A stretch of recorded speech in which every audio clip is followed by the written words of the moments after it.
Stay tuned for the Splash Live.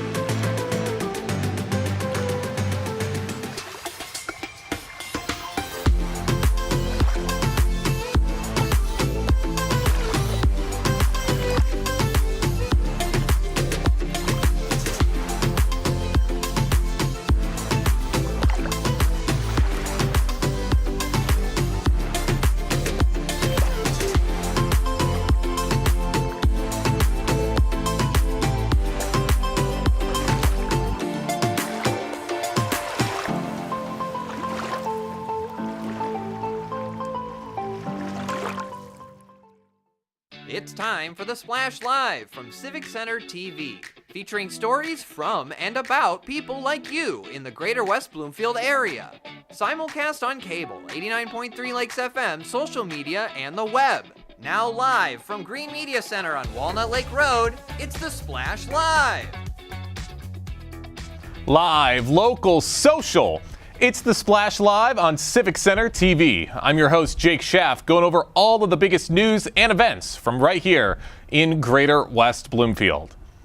The holiday season is in the air within West Bloomfield, which helps serve the importance of family time. West Bloomfield Parks helps to provide those thoughtful family moments all year round and recently put on their annual High Tops and High Heels Mother-Son Dance.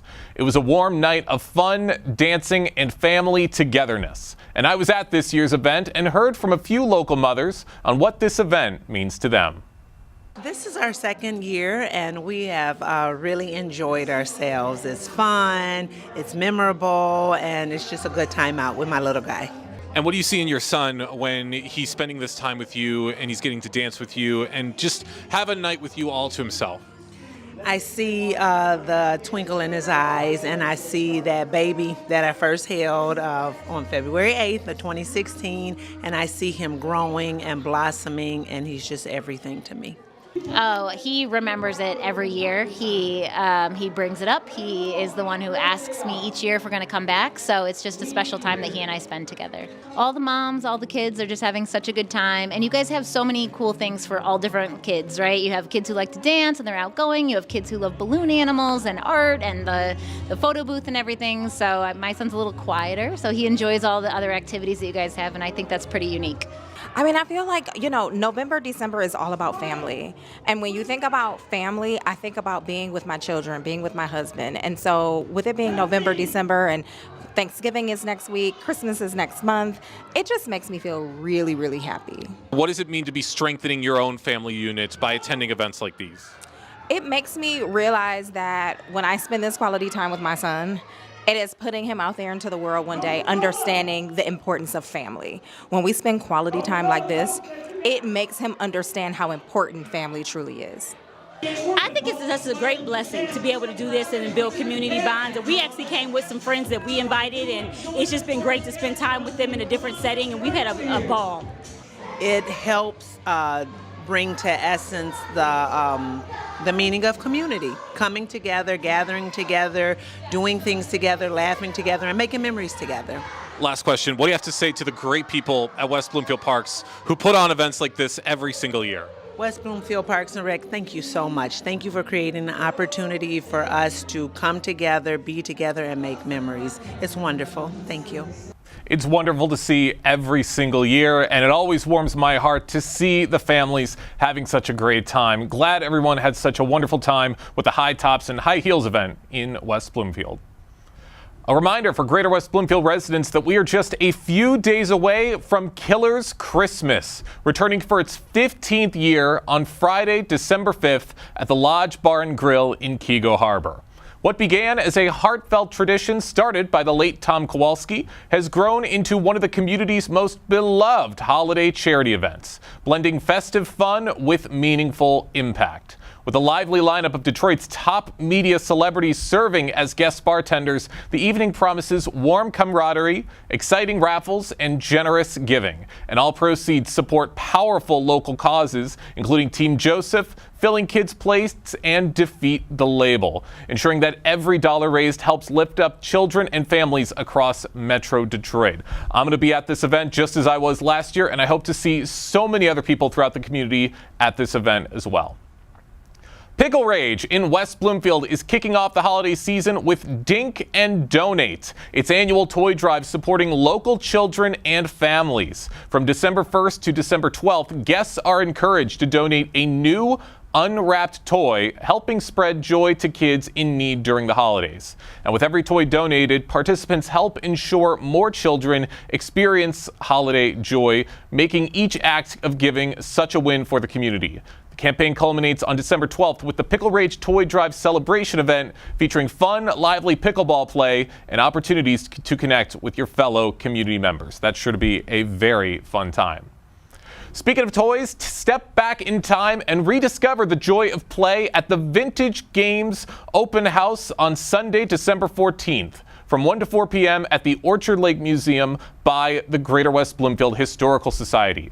This family-friendly event invites guests of all ages to explore the magic of classic toys while learning about the newest inductees to the Strong's National Toy Hall of Fame.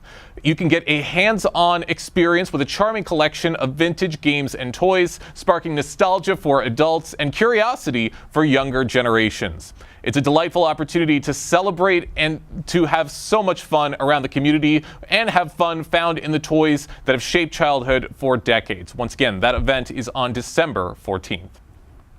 Some big news in West Bloomfield to make note of. The West Bloomfield Recreation Activity Center will officially close its doors on December 12th, marking the start of an exciting new chapter for the community.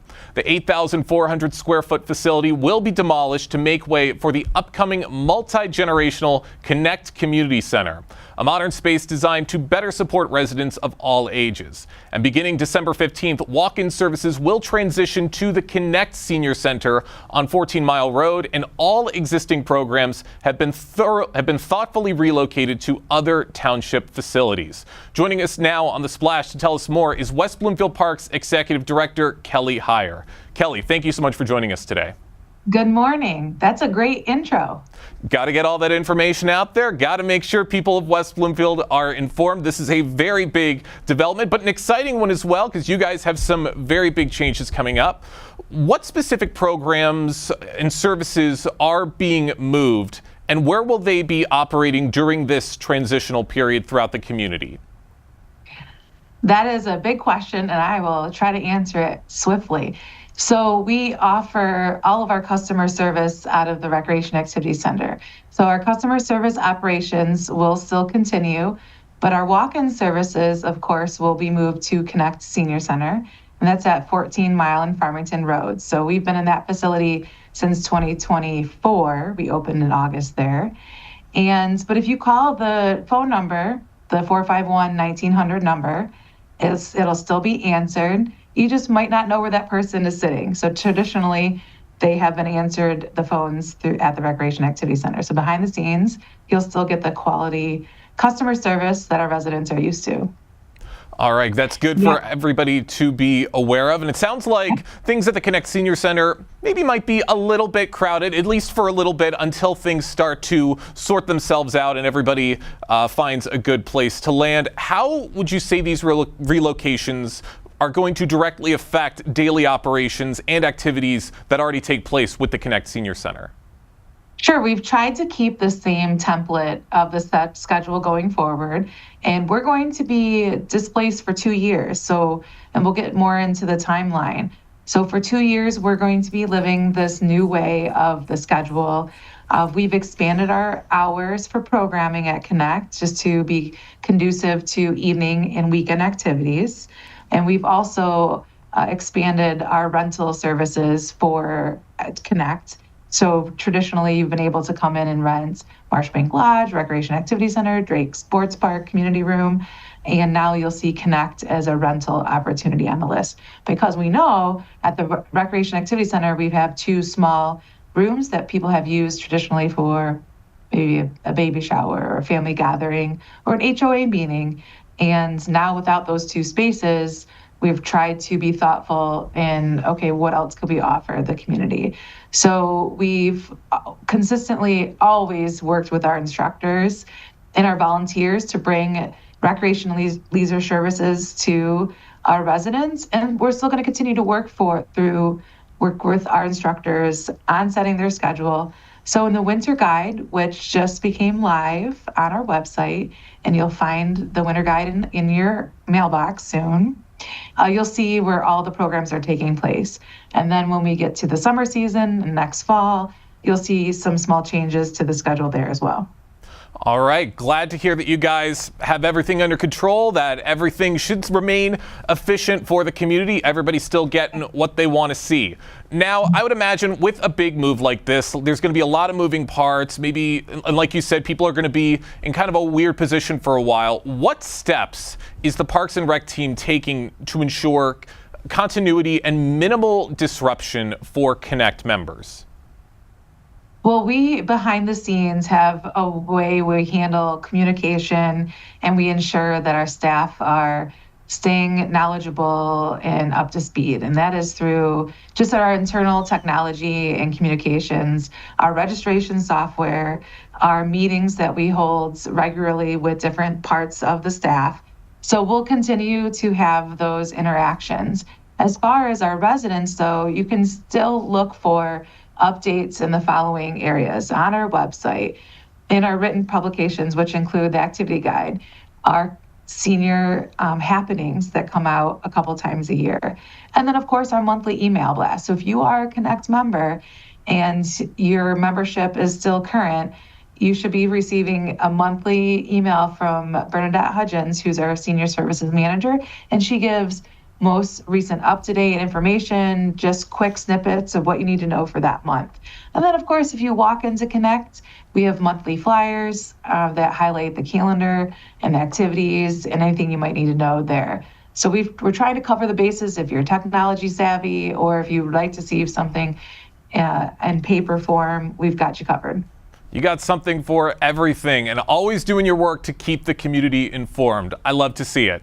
Now, with the daily operations at Connect, it sounds like that a lot of the traditional events and regular events that take place at Connect will be continuing, but are there events with Connect that might temporarily be paused, at least until you've finalized the transitional period? You know, nothing to my knowledge. We have had to relocate Meals on Wheels that I didn't get a chance to update the community on. So if you are a recipient of Meals on Wheels, you'll see nothing change. But if you are a volunteer that drives for Meals on Wheels, whether or not you have a regular route or you're a substitute driver, instead of the Recreation Activity Center, you will need to go to the police department, which is across the parking lots on the Civic Center campus. So that is one logistically change. That we thankfully have a great partnership with our campus neighbors, and the police department have picked up that service. So our volunteers will still have a very easy way to get their supplies out to our homebound seniors. But as far as our other services, I can't think besides no rentals here at the Recreation Activity Center related to the senior center. But nature outreach, if I can speak on that for a moment, I can give a quick update on that. So traditionally, again, our naturalists are really clever, creative, and have offered up a monthly routine of offerings. And we've had to make some location changes and put a pause on Discovery Days. So those will be reinvented, and we might have an update for the summer guide. But until then, just watch for the email blasts or the information that is on your registration receipt for those changes, because when we're moving the animals during the 2-year when we build out the community center, we had not been able to secure a location for residents to be able to come in and use the nature room like they do now.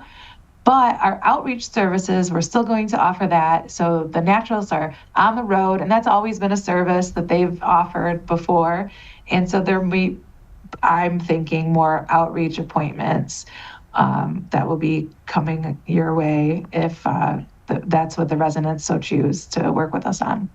All right, seems like a lot of out-of-the-box thinking for a lot of these very well-known services that you see at the Parks and Rec Center, giving them a bit of a fresh coat of paint and making sure that they are still accessible for as many people in the community as possible. I love to see it. For those just joining us on the Splash Live, I'm talking with West Bloomfield Parks Executive Director Kelly Heyer, who's talking about the transitional period that's going to be taking place very, very soon on December 12th, when the Rec Activity Center closes its doors and we begin the transitional process temporarily to Connect Community Center. Now, one of the big things I'm curious about that might be affected from this change is transportation. How will transportation, accessibility, or facility navigation be addressed for seniors during this period? I'm really glad that you're asking that question. That was the first group of employees to move, so they've already been reassigned to their new location. And so again, the phones will be answered in the same manner. Seniors are making their appointments for transit services. You won't even know that our scheduler is in a different location. As far as the employees, where they get their buses, where they clean out their buses, that's been relocated to a location for the next 2 years. And it went really well yesterday. I checked in with staff and they seemed to not even miss a beat. All right, that's good that the staff is up to date and already hard at work going through this process. Now, That's right. With this process taking place in this transitional period, there's going to be a lot of different things going on, but do you think there's the possibility for maybe new community partnerships to come for the Connect Senior Center during this time? Yes, we started these conversations a couple years ago, knowing and hoping that we'd be going in this direction. So we actually have been working very closely with the West Bloomfield School District, and they will be reviewing a consideration for the lease of the Green Media Center for our administrative staff, our naturalists, and one customer service representative. So stay tuned for an official update on that, but the West Bloomfield School Board is giving consideration for use of that space. And as you know, Civic Center TV, we're all partners and making sure that our residents not only stay informed, but what services we're providing to our residents are documented and are celebrated with the community, and then are saved for historical purposes. So we'll still be able to continue to work with Civic Center TV in that manner and still be able to provide really great services. I think we'll just all be on the go more, Jake, is where I'm assuming. Well, I certainly love hearing that last little bit. And yeah, we love to help you guys out and love to get this information out there. Now, you said that this transitional period should last about 2 years. Are there any benchmarks or milestones that the community should watch out for in that time? And maybe some of the first ones people should be aware of? So let's address the demolition of the existing building.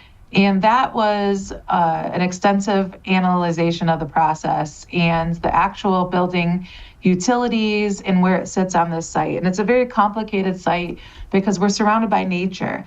And the one thing that the community is gaining by demoing this building and shifting all of the building services to the east is the west side of the building now that has the outdoor natural play area, as well as the parking lot that we sometimes turn into event space. Half of our existing building now will be returning to green space. So we're gaining square footage on the west side of the building. We're calling it an outdoor plaza.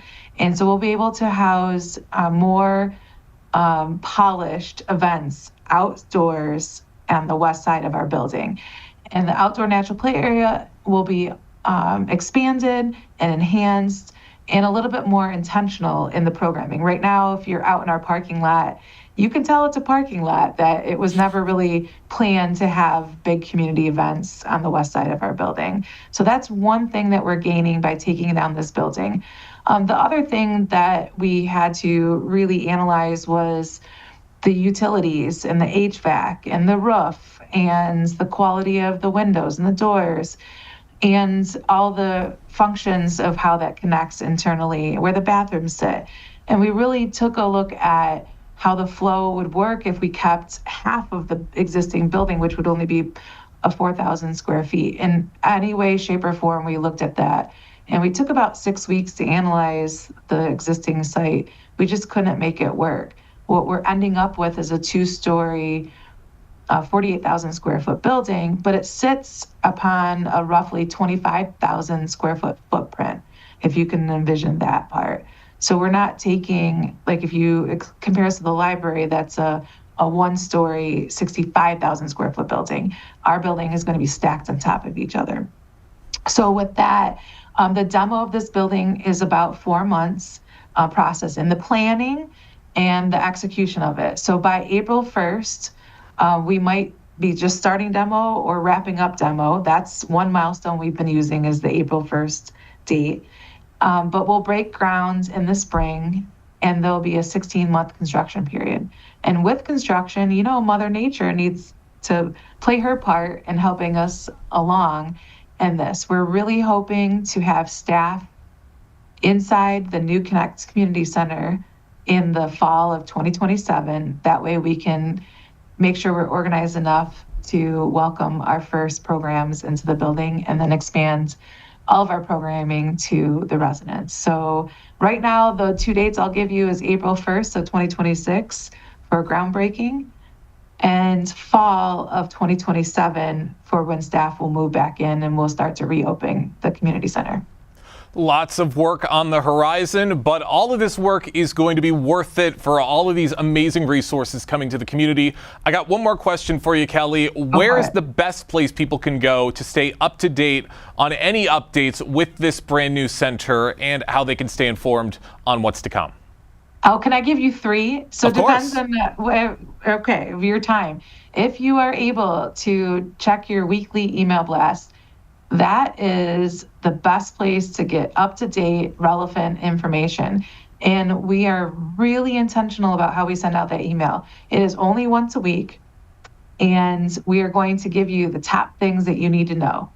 So that way it's fresh, it's really current information, and that'll include sometimes closures, reminders, things and holidays, if something's selling out, or important reminders for the community. The next thing would be our website. If you go to our website and you go to the bonds page, we've been able to keep that page up to date and hyperlinking different articles or publications or even YouTube videos that you guys record for us. And then beyond that, the Park Commission meetings, those are recorded monthly, and you can go back and watch those if you're unable to attend live in person. And that's a great source of information because I do a update in that meeting during the staff report specifically on the community center projects. So that way, again, we're making it really easy if you have email or you're wanting to go search yourself for the website or check out a YouTube video on the Park Commission meeting. You'll be completely informed on all of the progress we've been making on this project. All right, plenty of places to go to stay informed on all of the big changes coming to West Bloomfield. Kelly, thank you so much for joining us today here on the Splash Live. You're very welcome anytime. I love coming on, and you're a great interviewer. Appreciate the questions. I appreciate the compliment. We love having you guys on, and we love getting this information out there. It's going to be a very big change for the West Bloomfield Parks and Rec Department, but it's going to do so much good for the Greater West Bloomfield community. Recently, a posthumous honor was given to a beloved educator at Pleasant Lake Elementary. Former Pleasant Lake Elementary paraeducator Doug Goodwin was honored with a Golden Apple Award at a recent Board of Education meeting. Goodwin was nominated by Pleasant Lake teachers River Eubanks and Sarah Persbilo for his exceptional dedication to students and his love of helping them learn new skills. And colleagues described him as a positive, uplifting presence who consistently brought optimism and warmth to even the most challenging of days. Sarah Persbilo joined us on The Splash recently to tell us all about Doug and his impact on the school district. Sarah, thank you so much for joining us today. Good morning, and thank you so much for having me. Of course, this is such a great story. Really happy to hear about what you did to honor Doug Goodwin with the Golden Apple Award. Let's jump right into it. Maybe for people watching this who might not be aware, what is the Golden Apple Award?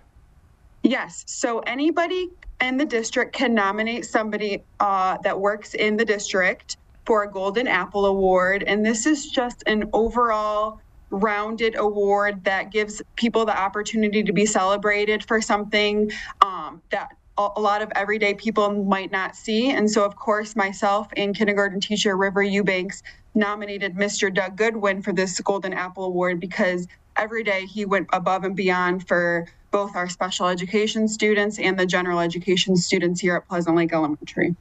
Sounds like a great guy. Really happy that you're able to honor him in this way. Could you tell us a little bit more about Doug and his impact on the community? Absolutely. So I got a chance to meet Mr. Doug 6 years ago. We were both beginning the Pleasant Lake Elementary autism classrooms together, and we started up these 3 classrooms together, and he taught me so much about working with kiddos on the autism spectrum. He helped me with sensory tools and academic tools, behavior tools to help get those kiddos regulated and focused. Okay, it looks like we have a slight... Lake Elementary. No, we're good. Sorry about that, Sarah. It looks like there was a slight audio hiccup. If you could just repeat the last little bit right there. Oh, sorry. I was just talking about how Mr. Doug was a huge impact in our school community, always showed up with a smile and made a big impact directly with the kiddos in the autism spectrum classrooms. That's so great to hear. And as somebody with autism myself, I love hearing about the work that's being done to educate other teachers and to help make these kids comfortable. What did it mean to the district to honor Doug Goodwin with the Golden Apple Award posthumously? Mr. Doug would have been over the moon to get this award. It really would have meant everything to him. Everybody in our school kind of looked at Mr. Doug as the grandpa figure because he'd be the guy that would come in with all the treats and the candy for the kids. He'd be the teacher that want to, hang out and play. And he was always relationship building first. So that was a big part of why Mr. Doug graciously got this Golden Apple Award, because he always focused on relationships work with those kids, whether it was finding out their favorite interests or bringing in their special treats. Mr. Doug always got to the kiddos level and met them where they're at. And so the district was, I think, very happy to honor Mr. Doug with the Golden Apple Award. And we were so lucky to get Cheryl Goodwin, Mr. Doug's wife, to be able to accept that award as well. She is currently a school social worker in the Walled Lake District. So we are very lucky to still have Mr. Doug's wife, Cheryl, to be a big part of our classroom and our relationship with her. That's great that she was able to enjoy this honor as well. And everything you just said about Doug, that is what makes an amazing teacher. Building those ever important bonds with those students, having those unique connections with every single student, that's what makes a great teacher. And how did Doug help students maybe build independence and confidence in achieving some of their goals? Absolutely. Mr. Doug was huge on helping students build their confidence. He'd always be right there next to them, helping if they needed support, whether it was friends that needed help with cutting or gluing, or even talking using their AAC device. Mr. Doug was always by the side, willing to help out and willing to jump in when needed. He always was bringing the students, different reinforcements, whether it was new puzzle games or new toys that he would get on the weekends to just, again, bridge that relationship piece between his students and himself. So we were really lucky to get to have Mr. Doug in our classroom for the last 6 years. Mr. Doug was in my classroom for 2 full years as a para, and then after he retired, he came back consistently as a retired sub para in my room, even showing up on the days that I didn't necessarily need him in my room. He would show up just because he loved those kids so much. He came for the important days. He came for the meet and greets, for the parent-teacher conferences, for the fun field trips. He was always an extra hand and a familiar face and a consistent friend for our kiddos.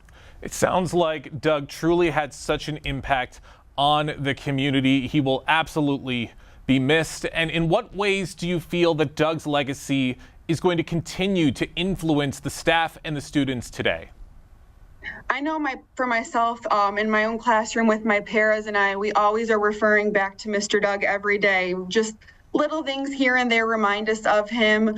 He was so good with the kiddos, and I hope that all of the teachers can remember the smiling face and the warm heart that he brought to our building every day. He really was a treasure. Sounds like he was. For those just joining us on the Splash Live, I'm talking with Sarah Presbilo, one of the nominators of Doug Goodwin for the Golden Apple Award with Walled Lake School District, honoring this incredible educator who brought so much to the community. Now, with awards like this, how does the district support and recognize the contributions of para-educators like Doug? Yes, so we are lucky enough to have a new principal this year, Miss Andrea Hassey, who goes above and beyond to support and applause all of the para-educators in our building. And so not only do we recognize him by giving him a memory, but we will also be hopefully planting a tree in his honor in the springtime to remember him and for our school to remember him, because he was such a big part of this Pleasant Lake family. That's great that you guys are continuing to honor Doug and everything he's brought to the school. And what message do you hope that this Golden Apple Award sends throughout the Pleasant Lake community and the broader school district? I just hope that anybody that's thinking about awarding somebody or telling them that they're doing a great job, just do it, because Mr. Doug would have loved to hear this, that he got this award. This would have really, I know, meant a lot to him. And so I encourage anyone, coworkers, friends, anyone who's working with others, to just share the love and share the kindness and appreciate who is around you, because you never know what life is going to take, And we just miss Mr. Doug very much and wish he was still here, because it would have been a great year to end the note on with him. You are certainly right. And what do you think Doug would say if he were still around and he got to see all of this celebration for him and all of these honors come his way? Oh, he would have been overjoyed. Tears would have been in his eyes. Hugs would have been going around. Just being recognized for the kind soul that he was would have been so much for him. I know that these kiddos, especially the kiddos on the autism spectrum, adored Mr. Doug, and he adored them right back.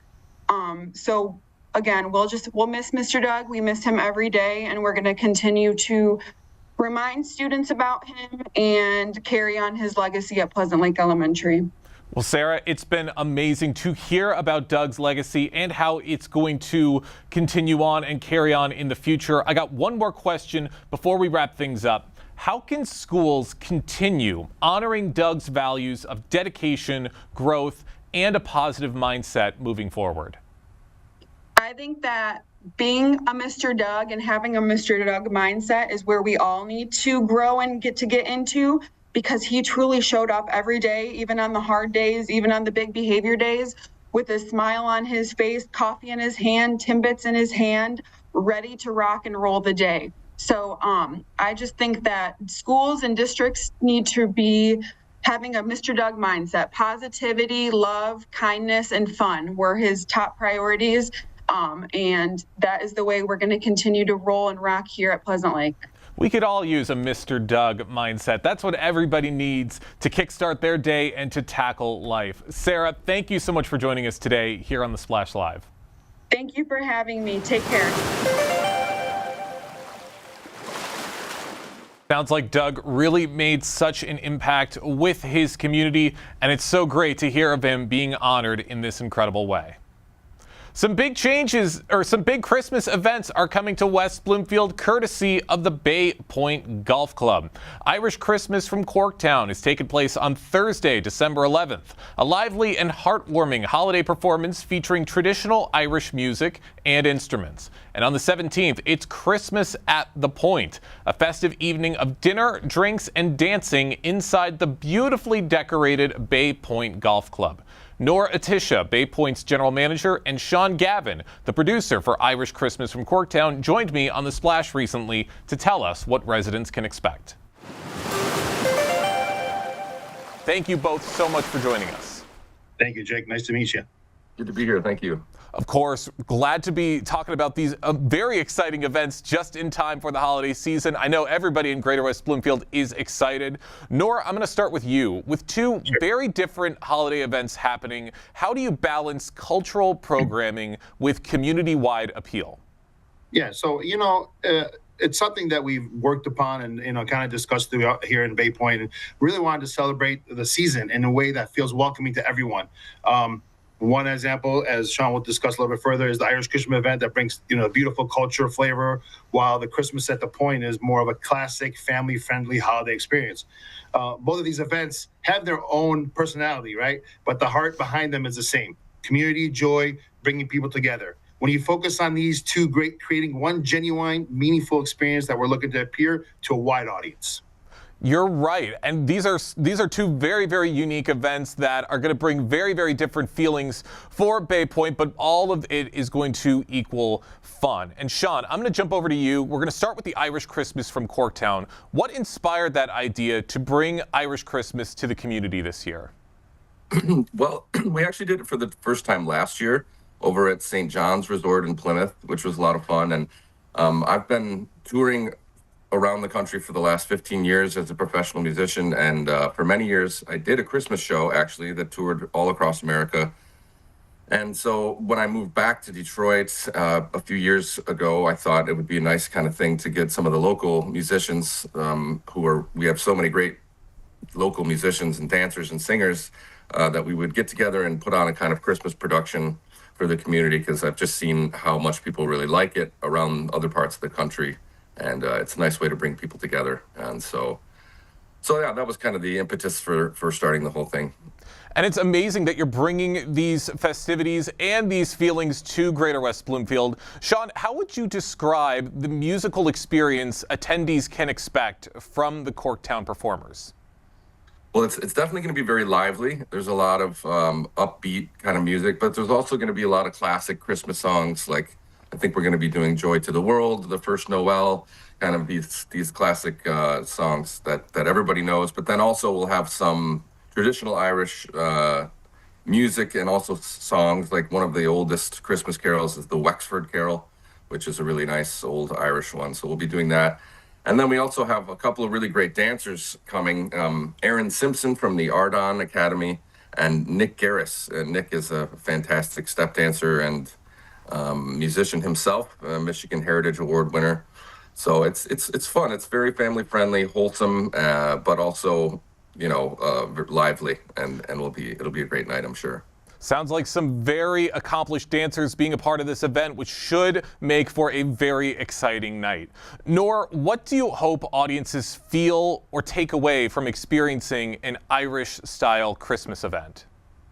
Honestly, I'm hoping, some sort of feeling of uplifting and connecting. I know from everything I've learned about Irish Christmas traditions, they're built around family, faith, and celebration. So much like my own background being in the Celtic community, it gives the guests to leave a feeling of joy, happiness, inspiration, maybe a little bit of appreciation of different cultures that are out there in the world. Awesome. Glad that you're able to see a lot from this event, and it's able to hit you personally as well. Sean, are there any unique traditions or stories that the ensemble incorporates to make the performance feel authentically Irish? Yeah, absolutely. There are some unique Christmas traditions in Ireland. A few that we kind of dedicate moments in the show to. One in particular is called Law on Droleen, which is the day of the wren. And that's St. Stephen's Day or Boxing Day.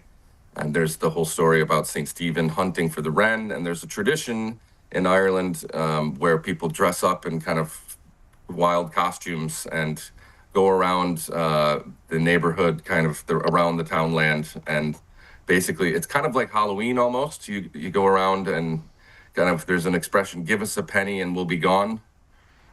So they kind of go around and collect money, and it's supposed to be for charity. I don't know how much of it always goes to charity, but it's supposed to be anyway. So that's Law on Droleen. And then we have another one called Law Nullig Naman, which means Women's Christmas. And this happens on the 6th of January, the Feast of the Epiphany. And this is the nice point in the show where the ladies, we have a great harpist. Siobhan McKinney is a All-Ireland champion harpist. Katie Else is a beautiful singer who sang with Riverdance.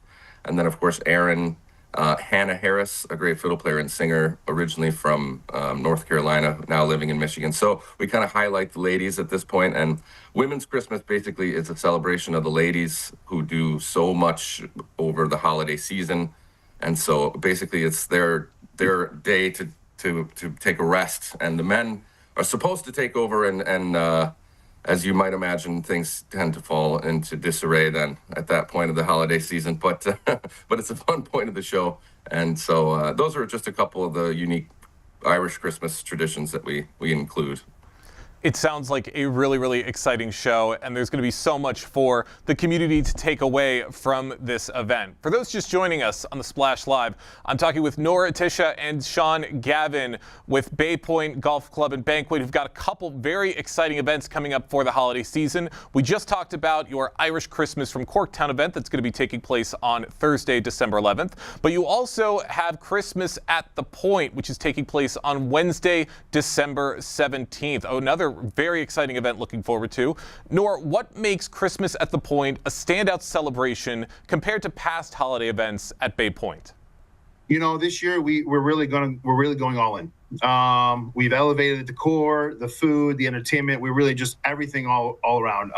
When you walk in, we want people to feel the beautiful Christmas scene, the warm, the cozy, the full of life feeling that you get during these holidays. So we wanted people that something to talk about, look forward to hopefully every year. Awesome. I mean, that's what everybody wants to see for the holidays. And can you talk about the atmosphere guests can expect at this event, from the decor to the food to the entertainment at Christmas at the Point? Sure. Picture a cozy, elegant Christmas setting with the greenery, warm lighting, decorated trees, you know, those classic holiday feel, those touches that make people just smile throughout the holiday season.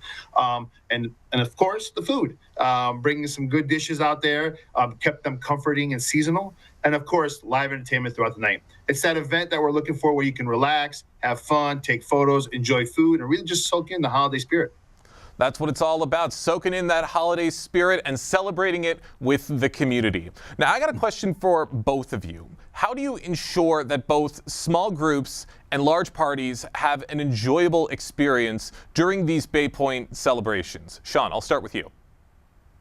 Well, you know, we're going to be definitely, you know, our community. So this event is also partially sponsored by the Irish Music Institute, which is a local Irish music nonprofit music school. So we're going to have a lot of members of our community there, you know, checking people in, and kind of a lot of we do a lot of concerts throughout the year, all different ones. This is our kind of Christmas production, so we're very grateful to be out at Bay Point. So thanks again, Nora, for hosting us. But you know, we have a really great Irish community here in Detroit, and so you know, we definitely all have a good connection between each other, and it's very cordial and friendly and a very warm, inviting kind of atmosphere. So, Nora, same question. Sure, thank you. We put a lot of thought into this year. The flow of the room, and particularly our service. Smaller groups will get that intimate, personalized feeling, while larger gatherings, larger parties will have, you know, enough space and energy around them to be able to just enjoy the time. Our team is trained. They anticipate different groups that we're going to have. and we're just going to have a good and enjoyable time. The goal is for every guest, no matter what size, small or large, to feel like the night was just designed for them. I love that, making this experience something everybody can enjoy and making sure everybody has a unique experience as well. Nora, I got a couple more questions before we wrap things up. Which part of planning these holiday events would you say has been the most rewarding for you personally? Honestly, being at Bay Point Golf Club, it's really seeing the community's excitement in different ways. You know, Bay Point is a beautiful golf club where, you know, we have different personalities, different environments, different community for that matter. When we talk to people, they're just so excited that we have, you know, just to have Bay Point here as a whole. You see big families walking in during different events that we've had. To me, that's just a large reward. So we work very hard, you know, behind the scenes to watch it all come together. And when we see it all in front of us, it just makes me smile a lot, honestly. I love that, putting a smile on your face wherever you look at these holiday events. All right, last question, and this is for both of you. Out of everything with these incredible holiday events coming up, what do you hope these celebrations bring to the West Bloomfield community during the holiday season more than anything else? Nora, we'll start with you. Sure. To me, honestly, as I stated a little bit earlier, joy, togetherness, happiness, a sense of tradition as well. Sometimes holidays can be stressful. And if we at Bay Point can be a place where people feel connected and enjoying their time, enjoying that moment, I mean, that's just a pure blessing for us. And that's what we're trying to do, have that positive part of the community's holiday season. Sean, same question. Yeah, I think I just echo everything Nora there, said. But, you know, as a performer, when we're on stage, it's always a treat when you see the audience's eyes light up when, you know, a dancer comes out or an unexpected kind of moment in the show occurs and it's everybody's kind of beaming from it. And that's very rewarding from our perspective. So that kind of joy and togetherness, everybody having that same experience and then having a good chat about it afterwards. And so that's kind of, for me, that's the thing that I find very rewarding in these kind of shows. So very much looking forward to that.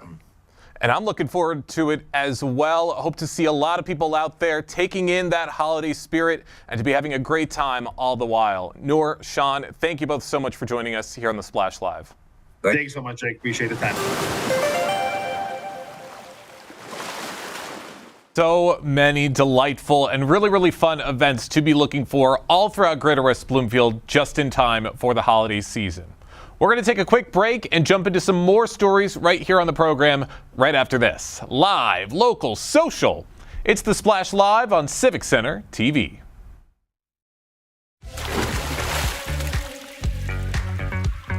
We'll be right back with the Splash Live.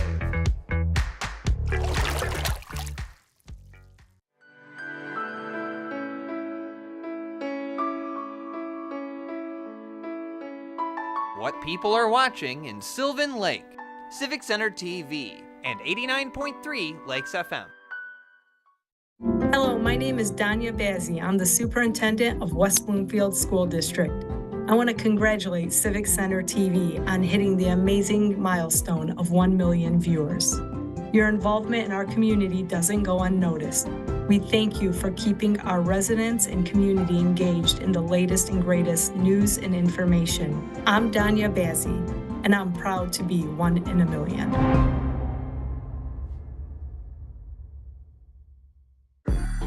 I'm an ex-drug dealer, and I'll be your sub today.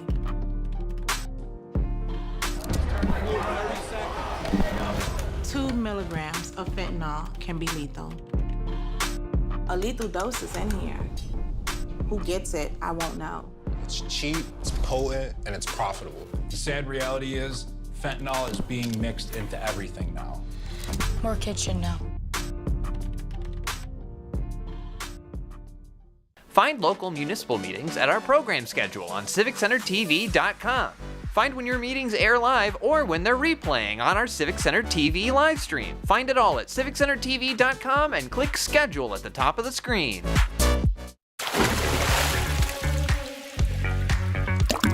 And now, back to the Splash Live. Live, local, social. It's the Splash Live on Civic Center TV. Welcome back to the show. I'm your host, Jake Schaff. Scam calls are something everybody should be aware of, especially those in West Bloomfield. Recent scam calls have occurred with callers impersonating West Bloomfield Township officials, asking for money and for personal information. It's a situation everybody in the township is getting on top of. And West Bloomfield Township's treasurer, Terry Weingarten, joined us on The Splash recently to tell us how residents can stay informed and how the township is prepared to fight back. Terry, thank you so much for joining us today. Thanks so much for having me today. I really appreciate it. Of course. Go ahead. Thank you so much. There's been a lot of scams going on. So the current big scam we have is if you come before one of our commissions, planning, zoning, and you think that you're going to be able to do the building project that you're so excited to do, you might get an email from the township, but it isn't from the township. And it will look like a real invoice because these people have really become more sophisticated. So it used to be when you got an email, there would be spelling errors, grammatical errors. It didn't really sound like the kind of English that we speak here. However, with AI technology, the scammers are getting a lot better. So if you get an invoice from the township asking you to wire or ACH funds, just know we don't do that. We have the same ways to pay that we always have. So you can always come in person and pay by check. You can go online through our website and there are ways to pay. You can use our Dropbox and pay. Sending electronic funds, never gonna happen. We will never, ever allow that. Also, realize that as government, we have certain email addresses. So for instance, this is kind of a copy of what it looked like. It looks real, but if you look at the top, you'll see it's not wbtownship.org that you're getting the email from. It's probably some strange email address. Just like was mentioned in the last portion, if you get a phone number coming through or an email address you don't know, AI is making it even a little easier for the bad guys to make it look legitimate. Always say, you know what, this sounds a little off. Let me call you back or let me email you back. Go to our website, look up the phone number, 248-451-4800, call into the main line and ask to talk to the department, or go to our website and click on a link to send a message to one of us. Don't trust that the inbound call or email is legitimate. Make sure that you're taking control of the situation and verifying. That's absolutely right. And it's great to hear that you guys are on top of this and you are making sure that everybody knows to watch out for emails like this. How did you first become aware that people were receiving these fraudulent emails? So we actually were sent a copy of this email from a resident, and they unfortunately were scammed. And the problem is we didn't receive the funds. So we do have an FBI case set up for this. So we take these scams very seriously, and we realized that we needed to let our residents know. So I will be, I have just enough time to create an insert for the tax bill. I will be sending this information in my tax bill this year, which is going to be mailed out very soon. People receive it around December 1st, showing kind of what the fake invoice looks like. But like I said, just remember that's not how we're going to communicate with you. And also remember, if anybody's ever kind of pressuring you, like you must do this now, it's due now, there's an emergency, anything like that, they do it so that you'll just react, take a beat, breathe, call a friend, call a relative, call us, and just say, it sounds a little off. What do you think? And usually your friend, relative, or town hall will say, that doesn't really sound legitimate. And then always do your due diligence, because there's just a lot of very sophisticated scams. They can even replicate how we look now. So for instance, I'm on this interview right now, which means they know what I look like. They know what my voice sounds like. They technically could mirror me and have me calling you. So just because you think you know someone's voice, ask some questions that would make it obvious if they were really them. And like I said, always be the one who initiates the contact if you can. All great things to be aware of. And you're absolutely right. These scams are getting a lot more, people are getting a lot more clever with these scams. And like you said, with AI, it's becoming harder and harder to detect things like this and to separate fact from fiction. So I'm curious, what ways legitimately do township officials typically reach out to residents, and how can people verify if that contact is real? So we normally mail bills, like for instance, your tax bill, your water bill. Unless you've requested an auto pay on your water bill, you're going to get something in the mail.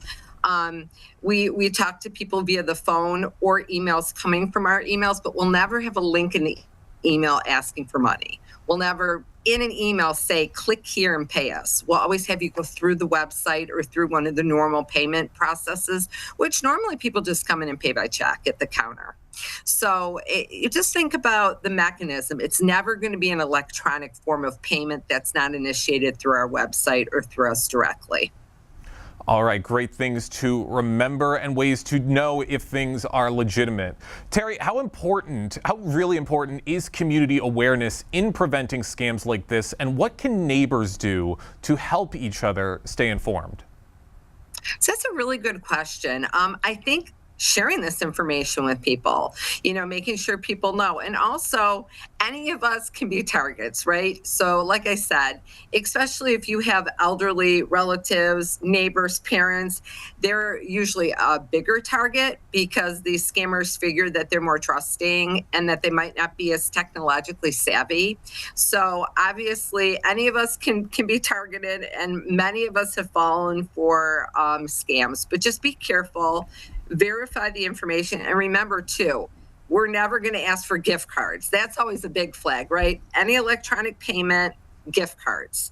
Anything where you're giving personal information, don't give your social security number to anyone. Like the bank, for instance, they're not going to call you. The IRS, they're not going to call you. We're only going to return a phone call. So just think about, how were you communicated with? Like if somebody sends you a text message and you don't know them, don't answer it, just delete it. A lot of times it's like a phishing where they want to build a confidence with you and then they think that you'll trust them. So just remember, if somebody's contacting you don't know, they're not your friend, and you have to keep your radar up.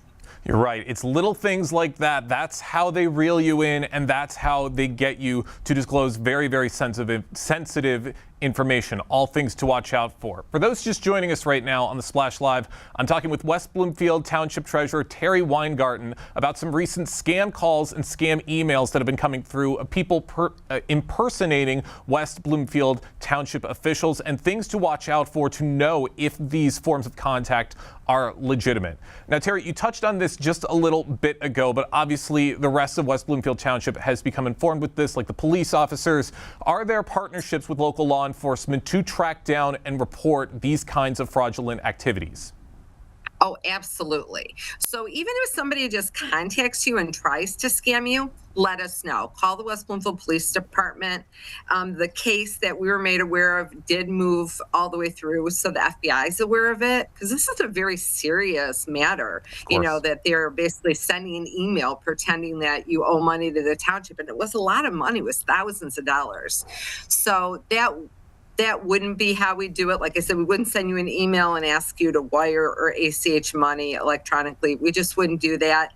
But if you think somebody's trying to scam you, let the police department know.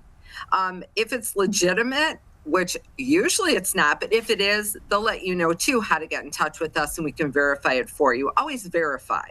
If somebody says that you owe money, don't just pay it. Always verify and then pay it. It just takes a moment to make a phone call. So it's really important to keep law enforcement involved because they do track this.